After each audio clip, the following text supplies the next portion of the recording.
the point of this particular piece of work and this webinar is to show you masking in Perfect Mask. So I'll open up the browser, which is my Perfect Photo Suite 7 first. Now, for people who just have Perfect Mask, all you'll see is Perfect Layers and Perfect Mask. I get the entire suite. I get Perfect Portrait and Effects, Perfect Black and White. Wonderful, wonderful black and white. Just try it. Download a demo today and try that black and white. You will be amazed at what you can do. First thing I need to do is to find some pictures. I'm going to go to File, and I'm going to go to Browse, and I'm going to browse my desktop in this case for my folders. So I'm just going to click on Desktop, and here are my images, and I'll just say Choose. They're in fact a bunch of folders of different images, in fact. And the first picture we're going to mask is a simple image. So for people who don't like simplicity, now is the time to go make a coffee. I'm going to show you some very basic masking tools in Perfect Mask, and they're here for a reason. First of all, I'm going to double click on a picture of a church. It's the oldest church in the UK, and it's in my village, Brixworth, which is where this broadcast is coming from in the UK. And what I want to do with this church is to remove that blue sky and replace it with another sky. So I'm going to go to a folder called Skies. I like shooting landscapes and shooting skies. Whenever we have a good day with a nice bright sky, I'll take shots. Might be thunderstorms, might be sunsets, sunrises, all sorts. I'm going to use this one, which is called Brixworth Sunset. Double click on the image, and it says, a little splash screen in the middle says, an image is already open. Do you want to add this selected image as a new layer? Indeed I do. So say Add. And now I have two layers.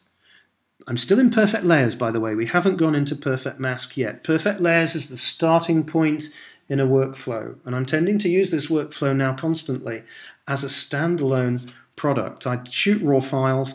I want to be able to manipulate those raw files, and here we are. A couple of images, a church and a new sky. I'm going to go to the tool palette on the left-hand side of the workspace here and just say Fill.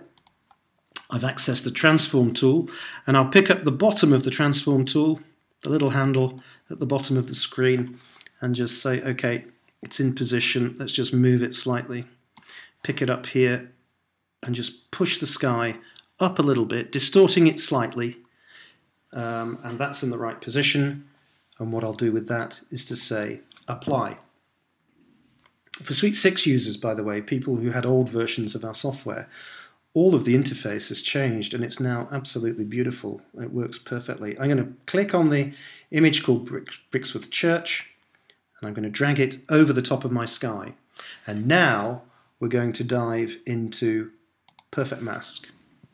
Now, the first thing that Perfect Mask does to my image, and by the way, this is clever software. All the way through this presentation, you'll get the idea that Perfect Mask has a brain, and I think it does. It probably has a bigger brain than I do, that's for sure. And what it's done as soon as you open an image is it analyzes it and segments it. Now at the moment the picture looks exactly the same to you. You can't see any difference to the original file that you opened into Perfect Mask and what it is now. But just take a look at it in a different view. Go down to the bottom left-hand corner where it says All Layers and click on those two arrows. Just click once. And now go to Segments. And when I click on Segments, and I haven't done it yet, you'll notice some subtle changes to this image. I'm going to click now. Watch the sky. Click. Sky changes. And it's just changed on your machines as well. So the delay tonight is actually pretty good for the webinar. What it's done is to break the image into various solid color components. It's taken away the tonal values of all the colors. The tints and tones in the image are now flat. So the sky, for instance, is now a single color. That's good. That's going to mean that if I want to remove that sky, it's going to be a pretty simple process. So let's go back to All Layers. And by that, I mean I want to see the church, and then I want to see the new sky underneath, and go over to the brushes in the left-hand side tool palette, and most importantly, the drop brush tool, the second brush down in that list of different tools, okay? And just drag it across the blue sky. I'm not worried about the tints and tones. I know that the sky is a single colour, and as a single colour it's going to cut away that blue sky and reveal the new sky behind it. That's quite a sunset, isn't it? Actually, I didn't take that in Brixworth. I took that in Tenerife, in the Canary Islands. You don't get sunsets like this in Brixworth. Remember, it's raining most of the time. But in Tenerife, I got a beautiful sky. I just thought I'd call it Brixworth just to cheer myself up a bit on these long winter nights.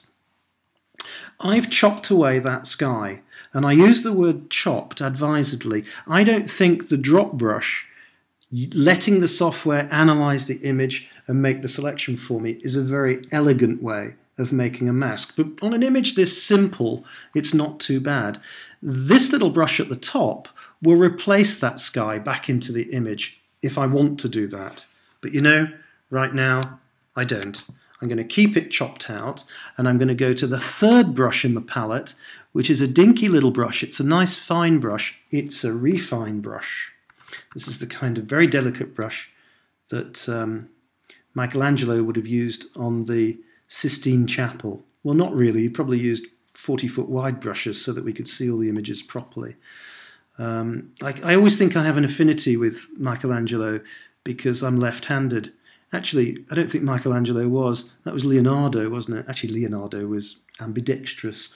He could paint with both hands at once. Anyway, okay, so the refine brush will just refine the edges and take away any extraneous blue colour that I want to remove from the edges. Let's just zoom in. The proof of a good mask is always in the zoom, I say. And actually, if you look at the side of the Saxon part of this very ancient tower, there's lots of Roman brickwork in this tower.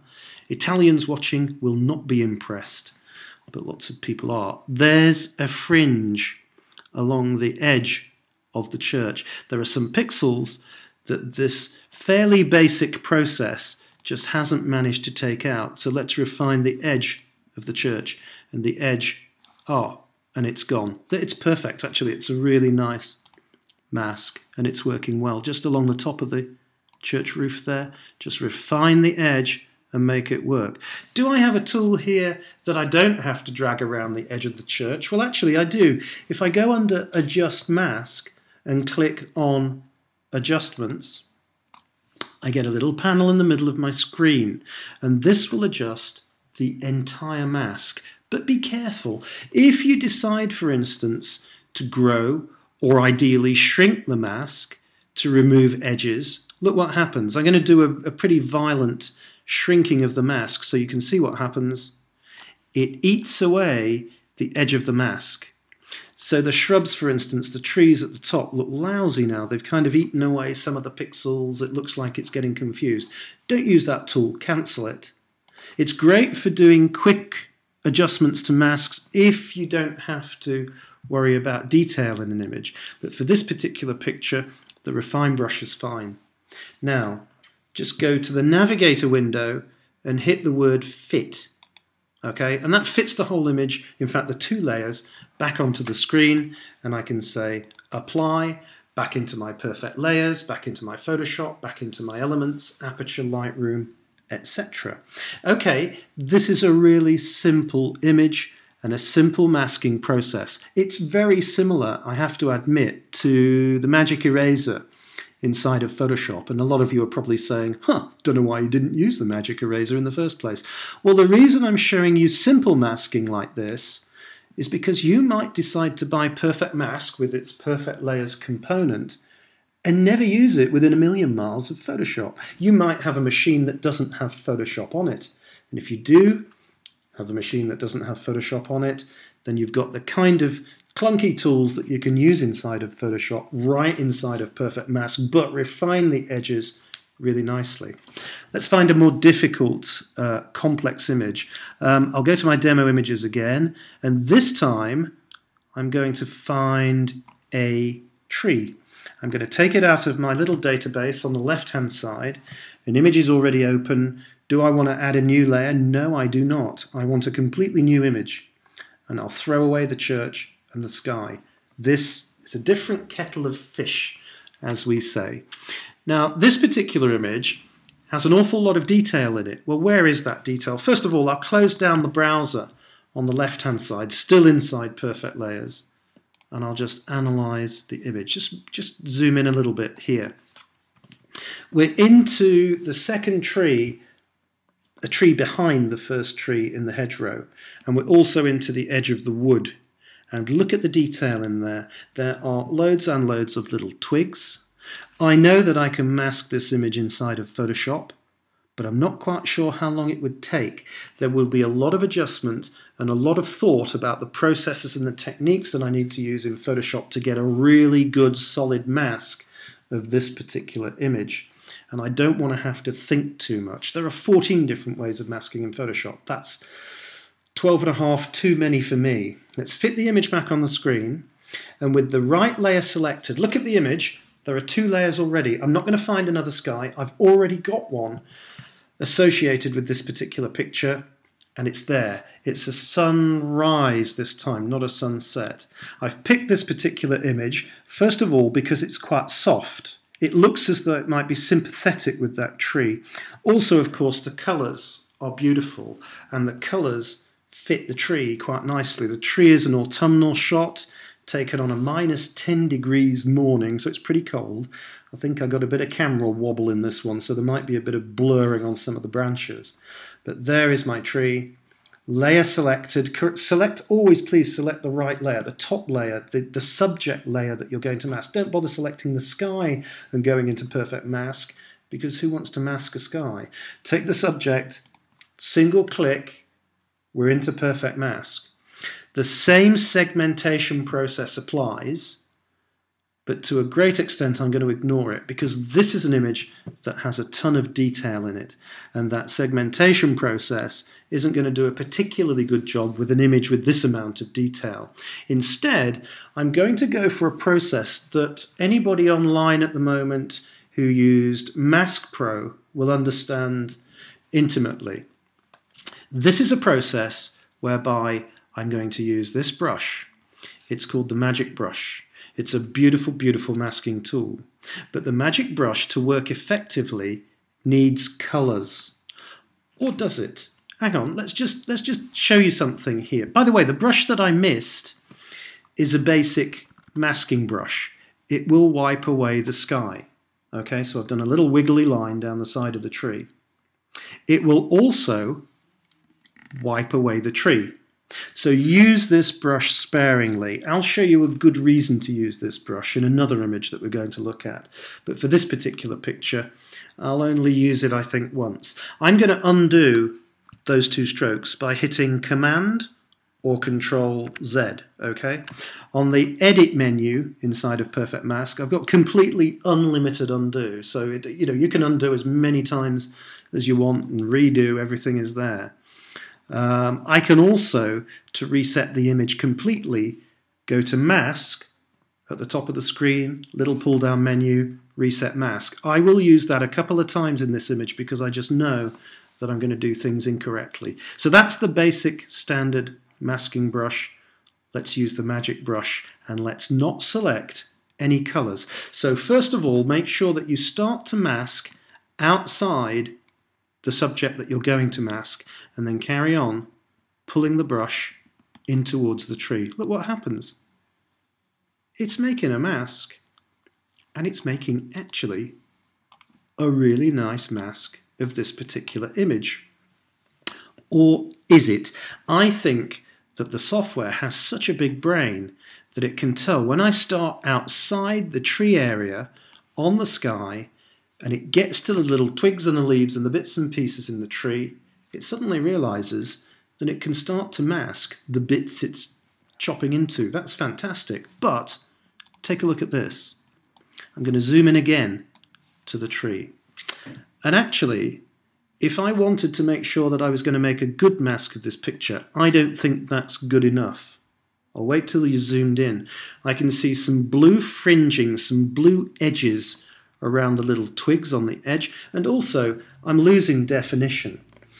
The brush has a brain. It works out what I'm trying to do from the first time I touch on the picture without any colours selected. but I just don't think it's good enough. If I go down to the left-hand corner underneath where it says all layers, which is a view, of course, that's giving me any layers in the image, the sky and the tree are the two layers in question.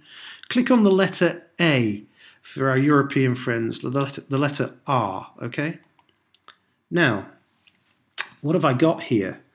Well, now I can see that the mask is not very good, actually, because if I compare the original before to the after image of the mask, and I start to focus, say, on this area, and I've moved the little pan tool up to a twig sticking up into space, and I'm going to wait until the pan tool is next. Okay, it's next to it now. It just jumped.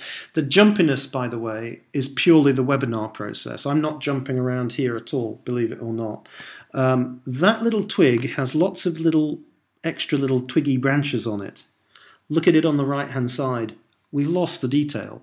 So although the clever brush, the magic brush inside of Perfect Mask, can do an okay job, better than the basic masking brushes, it's not good enough. It needs a little bit of help from me. So I'll fit the image back on the screen by hitting that little fit word underneath the navigator window, and I'll scroll back through the different views to get back to the original image on screen. And to undo that big amount of masking, I'll go to Mask and say Reset Mask. So all my work disappears. Now, with the magic brush available, I'm going to go down past this little colour spill brush tool, which is great for taking out extraneous colour around the edges of an image, but I'm going to ignore that, and I'm going to go to this tool, Keep Colour Eyedropper, and I'm going to select some colours. I'm going to start selecting some colours of the leaves, some colours in the deep shadow in the middle of the tree, the kind of bowl of the tree. Look at the colour palette to the right hand side under where it says colours. There are 3 different colours that I've clicked on. I'm going to add some more. Some of the greeny hues in the tree line, in the wood, and some of the strange colours on the horizon, some of the greys. The colours are a bit muddy, and I'm a little bit worried about these colours. I'm a little bit concerned that they're too muddy, but let's carry on with the process to show you how this works. I've selected keep colours, colours that I want to keep in this picture. If I inadvertently select a drop colour, the colours that I want to lose, the blues in the sky, if I inadvertently add that to my keep selection, it's going to confuse the magic brush. So select that colour and just go to delete. Okay? You can delete, add, take away, manipulate the colours anytime you want, but go to the drop colour picker to pick the colours that you want to drop. Okay? And now go to the magic brush, and this time the mask will be a lot better. Or will it? Okay, you're thinking, oh no, he's not made another mistake. Well, remember, I haven't had my gin and tonic yet. When I get my gin and tonic down me, I never make mistakes, other than falling off pavements when I walk home, which, by the way, is a sidewalk in American. But there you go. Okay, now, I'm not sure this is any good again, so I'm going to zoom in again. The proof of the pudding, as we say in England, is in the eating. The proof of the masking is in the zooming. If you can zoom in and find that you've lost no detail, then your mask is going to be pretty good. But look, I think I'm losing detail. There are various bits on this image that are breaking up and disappearing. Why? The reason is I've selected the wrong colours. I've gone for dark, muddy, horrible colours to keep, and I'm missing a lot of the highlight colours. I've probably not selected enough drop colours, so let's go through the process again. Bear with me, and it will all start to work. I'm going to reset the mask again, and I'm going to delete the colours that I selected. And this time, I'll go into zoom mode and start with detail, so that we try not to make any mistakes. Let's zoom in here. This is a good area of the image to zoom into because I've got some grasses and some little twigs and things coming out of the top of the hedge. And some of those lines are fairly out of focus. In fact, they're a little bit soft If I zoomed into pixel level, you'd see some incredibly fine detail in there, but the pixels would look anti-alias or soft, and we don't want them to look too soft. So I'm going to go through that selection process again, and I'm going to find some nicer, brighter colours. Look immediately at the keep colours I'm selecting. Brighter, deeper, more saturated colours, apart perhaps from these along the horizon line just behind the hedge, very deep greys. But let's carry on with the process. Select a really deep black from one of the branches and select a lighter green, and then maybe one of these deep greens from the ivy that's growing up the middle of the tree. So really some nice bright colours apart from the obvious dull ones. And now go to the drop colour picker and select the blues. And now start that masking process again. Now the magic brush is a really clever brush, but it needs a little bit of help from me selecting the right colours. But now, look at that. All of those little twigs, all of those little sticky up little branches and things that are sticking out of the hedge are masking as well as I could ever mask them. I can't think of a better way of doing this quickly and using perfect. I could do this in Photoshop, you know, but it would take me ages. Not least because I just have such a lousy memory these days. I can't remember 14 ways of masking. It's just not possible for a guy my age. Let's do that little comparison again. Go down to the letter A, the big letter A. Set the preview area compare mode. Click once. There is my original. I'll just wait for it to break into 2 bits for you so we get a split screen. There is my original image on the left-hand side, and there is the new picture. And pick a place, pick somewhere where you can see detail. For instance, the end of this little twig has a tiny little leaf on it. And can you see where I've put my cursor? It's showing me the hand tool of the pan tool, okay? And it's put right underneath that little twig. Just check it there on the left-hand side and then go over to the right-hand side. I can still see the little leaf on the end of the twig. And I can see all the bits and pieces in there. To me, that is a good mask. And because I have my background, the new sky in position, I can see that the way the mask actually fits into the new background in this part of the image is excellent. I can't fault it, so I'm not going to. I'm going to refit the image on the screen. And I'll just scroll back through those different split screens to the single image and carry on with the magic brush. Now the magic brush is comparing the pairs of colours that we have selected in the colour palette. And look at those colours. I haven't got many selected. I could select 150,000 keep colours and a couple of million drop colours.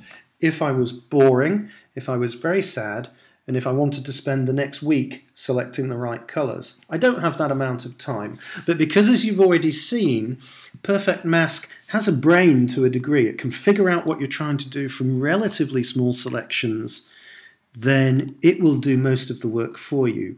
But notice the drop colours that I selected were from a small part of the area of the image of the sky.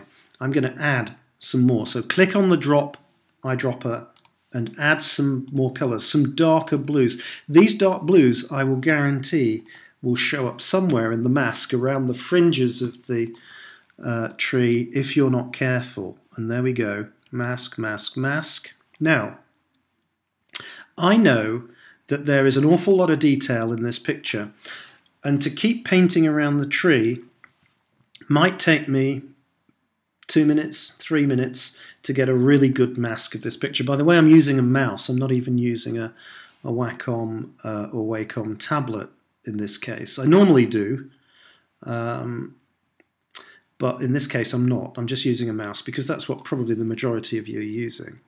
So to make sure that I cover every blue item in the sky and every little speck of blue behind the tree, do this. Go to the magic brush and double click. Double clicking on the magic brush will ask the software to check every single pixel and every single pair of colours in the colour palette and automatically make the mask for you. I'll tell you when it happens for me. Calculating mask, progress bar, Finished now, mask done. And for you, 4 or 5, 7, 8 or 9 seconds later, it's an incredibly fast process, just double clicking on that brush. Okay. Now, I've got another problem here, and these are these leaves and bits and pieces on the mask layer that I'd like to remove. I'd just like to be able to see the tree, okay? And to do that, I'll use this basic masking brush. And I'll just reduce the size of the brush, and I'll check for a second that the mode for the brush is set to paint out. We want to paint out the existing background and any other material on the picture. So look, I'm just going to paint a little section through those little branches and leaves in the top right hand corner of the image. That's wiping away some extraneous material that I do not want in the finished image, okay?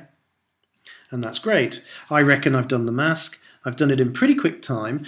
If I was working on my own in the studio, if this took me longer than 45 to 50 seconds, I'd be quite surprised, because I've used Perfect Mask quite a bit. I tend to know what colours I want to choose. You need to practice a little bit on different images and you'll soon get up to standard. And check out our recorded webinars and videos on the onOne University, by the way. Go to Apply and apply this mask back into my Perfect Layers, which I can use independently, obviously, of any other program. So I can use it as standalone, or I can use it inside of Lightroom or Aperture, or just apply the image straight back into your Photoshop or Photoshop Elements. The majority of our customers, by the way, are Photoshop users. It's just that masking's a difficult process. Look at the top layer now.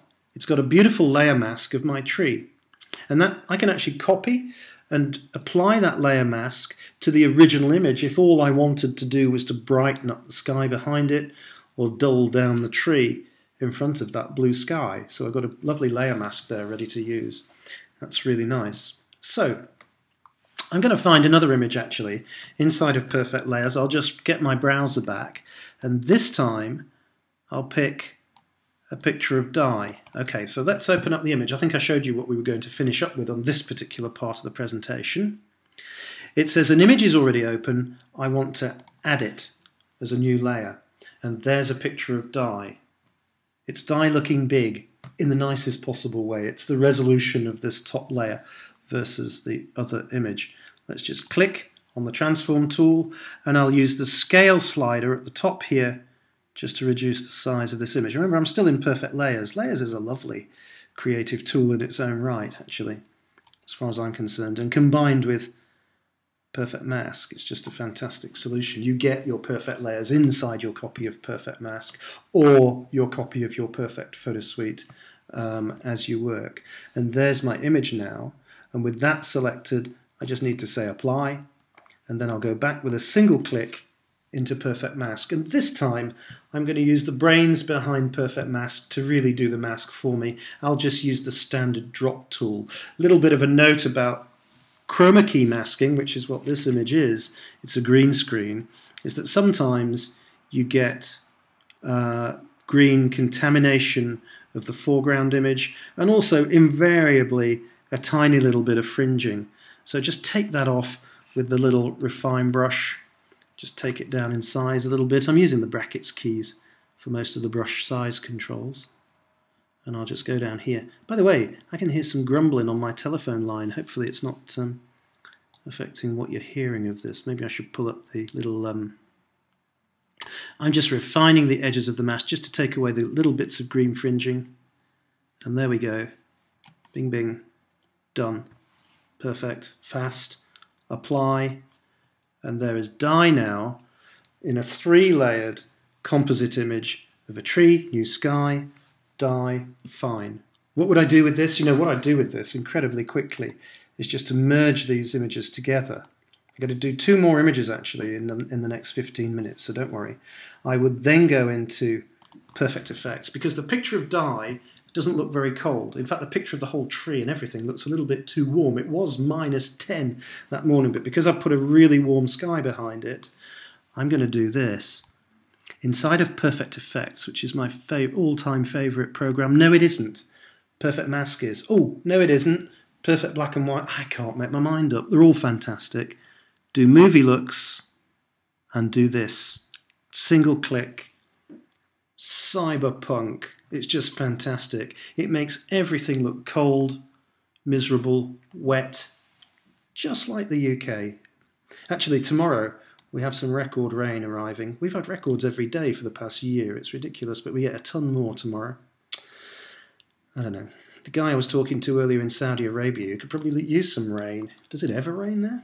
Maybe it does, once in a while.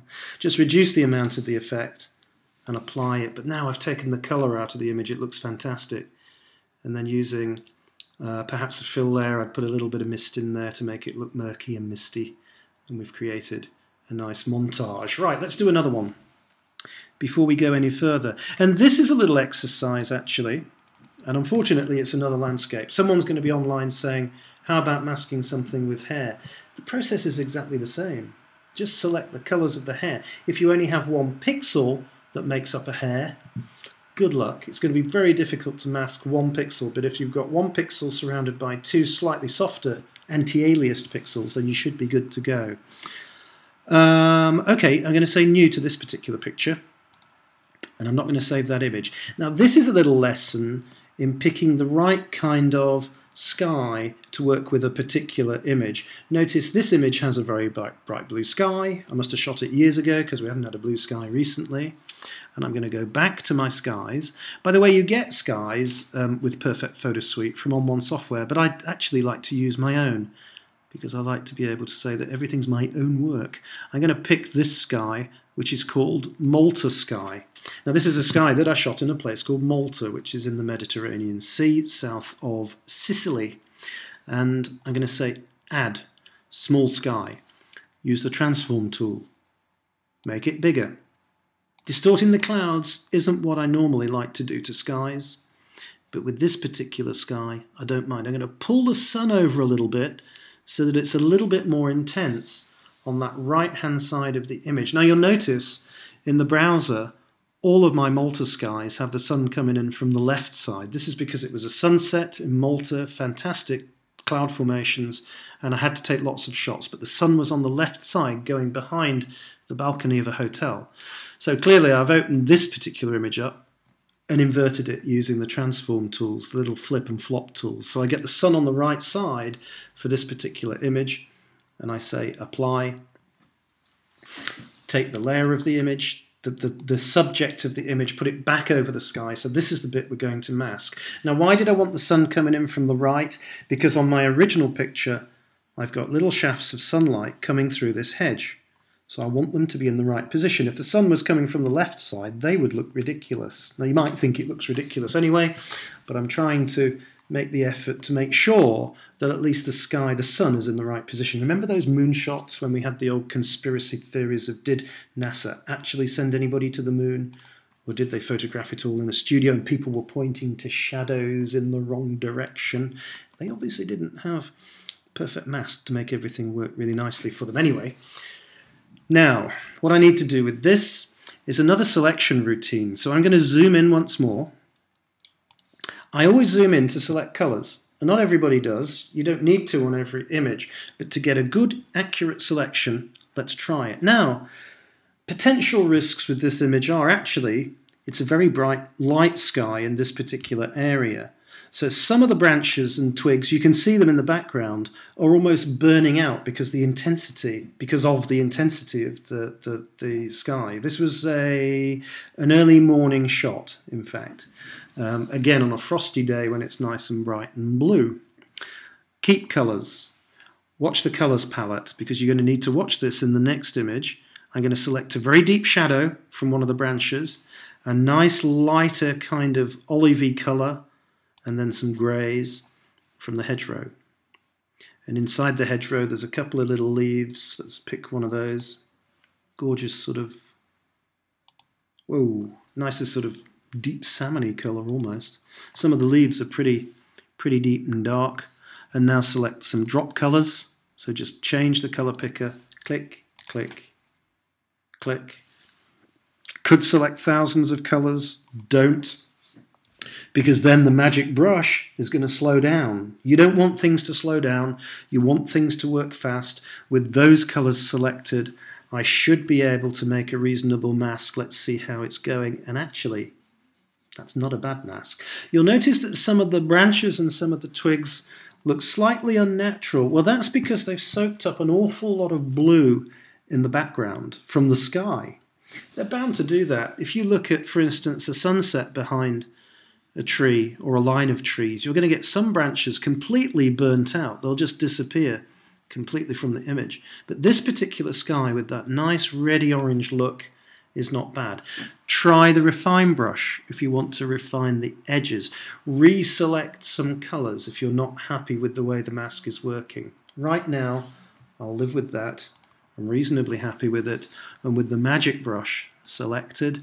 And by the way, always make sure that your transition for good detailed masks is set to 255 and the threshold is set to 0. And also make sure that you're using something called color decontamination.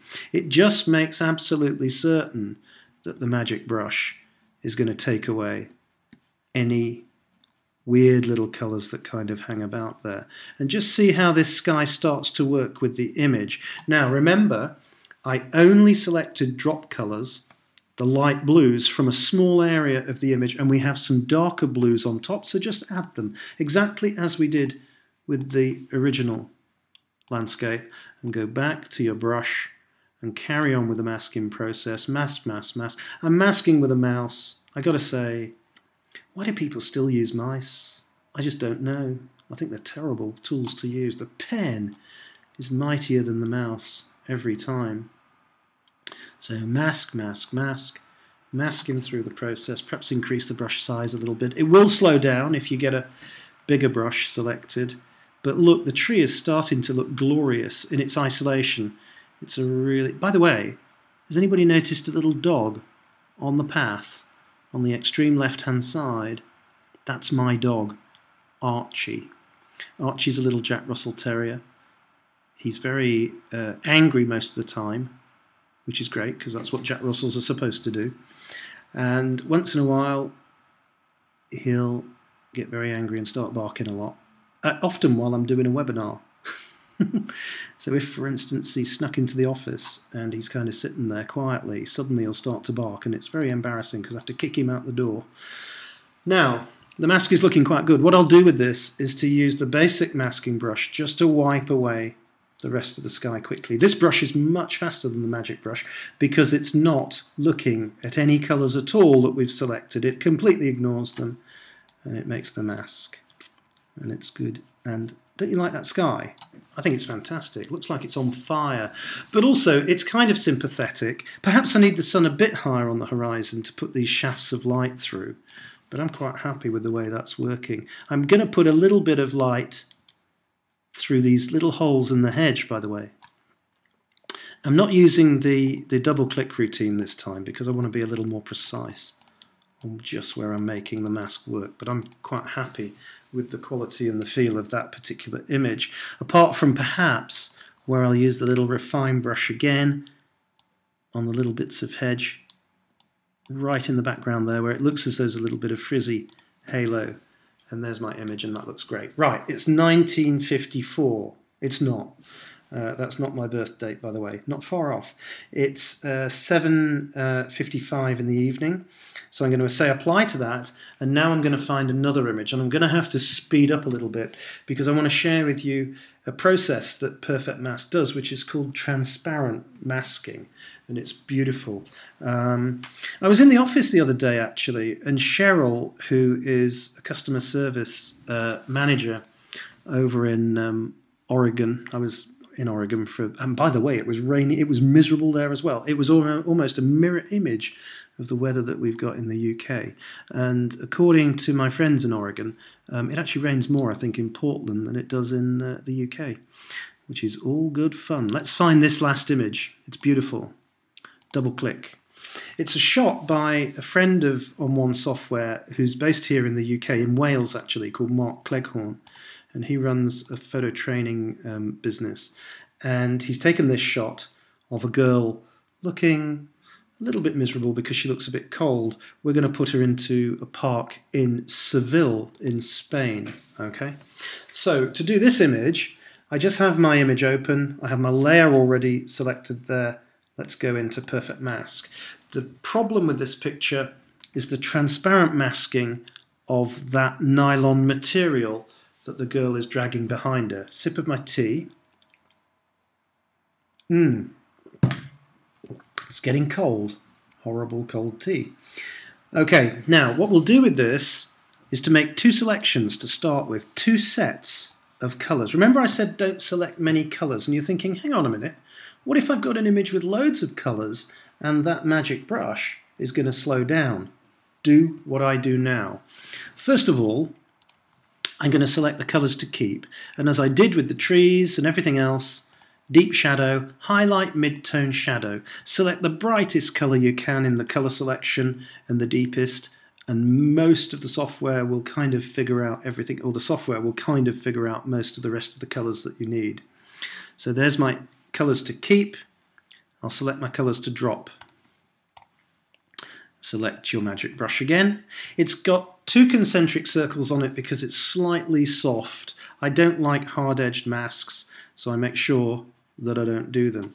I'm going to delete one of those colours just to make sure that the mask is working okay, and that's better. Blonde hair on a white background, not perfect to be able to see, but you'll see now the mask is nicer with that first colour deleted. And now, whoops, you can see a little bit of a palm tree there. So you can see the background as we remove it. Let's just go down over here, over the girl, across the girl's chest, and now you can see a problem. And the problem is, of course, that I haven't selected enough drop colours, and there's also a little blob either on the lens or on the sensor of the camera that took this shot. But there's my image. It's working reasonably well, but it's not great. Let's go to Fit, and let's see what's happening down here. Now, if I keep using the magic brush, you'll notice I've got a problem with my drop colours. I only selected 3 colours from the blue area to make the mask. I need to add some more colours, so go to the drop colour picker, click on the misty bits, and you get some more colours added to. So you can add your colours and you can manipulate the colour palettes as you work. It's one of the big secrets about Perfect Mask. It's one of the ways to use it. Delete colours and add colours as you work. Keep that colour list as low as possible or as small as possible, and you'll get great speed. Otherwise, the maths that the magic brush has to think about, the arithmetic, the mathematics, are really pretty good. If you think about it, it's a pretty intense algorithm that's comparing all these colours for every pixel that it's analysing in the image. Use the big clearing brush, this big masking brush, just to wipe out any more background from behind the girl there. Great. Now we've arrived at the point where I've really got to prove whether or not I can do transparent masking or not. So let's try it. First of all, deactivate the colours that you have selected. Let's add some more colour palettes. Let's select some more colours, but let's keep pace with the magic brush. So go to Colour Set under Keep and click on that little rocker switch. The palette goes black, or at least a very deep grey. Do the same with the drop colour palette. Now just nip down and say Add. What I've done is to switch those colours off. I've deactivated the current sets of colours. I'm going to add both a keep and a drop palette, so click on the both button and you get new colour sets. A keep colour set, click on it and it automatically selects the keep colour picker. Okay, and now pick the colours to keep in the transparent mask. Always select the deepest, brightest colours that you can find on the material that you're going to mask. This could be steam, it could be a geyser in Yellowstone or a geyser. It could be a steam engine in a sidings blowing off steam and lots of smoke and stuff like that. It could be glass, it could be ice, it could be transparent materials like this. Okay, now go to the drop colour set. Automatically reselects the drop colour picker.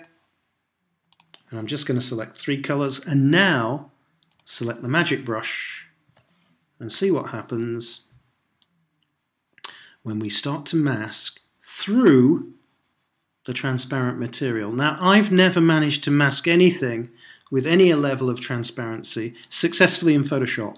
I'm sure I've got colleagues at work that could tell me how, but because I use this, I don't really want to know. It does it. This is fine. I don't want to have to learn the techniques and the sequence of events in Photoshop that's going to get me to this, which I can do in Perfect Mask in minutes, seconds. That's good. It's a transparent mask. Now, I'll just go back. We're just over time, so I'm going to carry on for a couple of minutes. I'm going to look at some questions and answers, and I'll try and help you with any questions that you've got. I'm just going to make sure. Okay, there are a couple of problems on the image that I'm looking at the moment. A bit like the church and a bit like the trees. We've lost some colour inside this sash. How did we fix that? We used the standard masking brush. Remember, the standard masking brush just wipes away image like that. But if you go up to the little mode changer, top left-hand corner of the screen, at the moment it's set to paint out, so it's painting the image out. Just click on the little rocker switch here and say paint in, or use the X key on your keyboard and it just switches, and you paint in and paint back any image that you've inadvertently removed. And I took away some blue pixels off the edge of her dress and off the top of her chest. The very light nature of the skin tone means it's soaking up some of the blue pixels from the sky, so inevitably I'm going to remove some of the image. And then look here, I've lost some edge, or there's a fringe rather. The fit for the mask is not good. The fit means that the mask should look as though it was always, you know, the picture was always taken in front of these trees, and right now it just doesn't. It looks like it's a mask. So I've got my refine brush, or I like to use this tool. It's called a chisel tool, and that's a Meisen, I think, in German. Meisen. I'm not sure what it is in French. And if I click up here, the line disappears. No, it doesn't. It's just got thicker, Bob. That's because you're stupid. What you want to do is not to add with the mode, you want to remove. So just go back up that line, it'll put it back to where it was, and then just cut away any extra pixels with a quick flick just to remove that edge. Zooming in, yeah? The proof of the mask is in the zooming. I maintain that every time. If I wanted to print this image out, just a little bit on her chest there, just get that out, that's fine. Just navigate around the image a little bit to beef up the mask and make sure that that fit, that weird thing that I mentioned, that we used to use with... I used to work for a company that made 10 by 8 inch transparencies that artists would retouch with airbrushes, would you believe? Transparency airbrush retouching.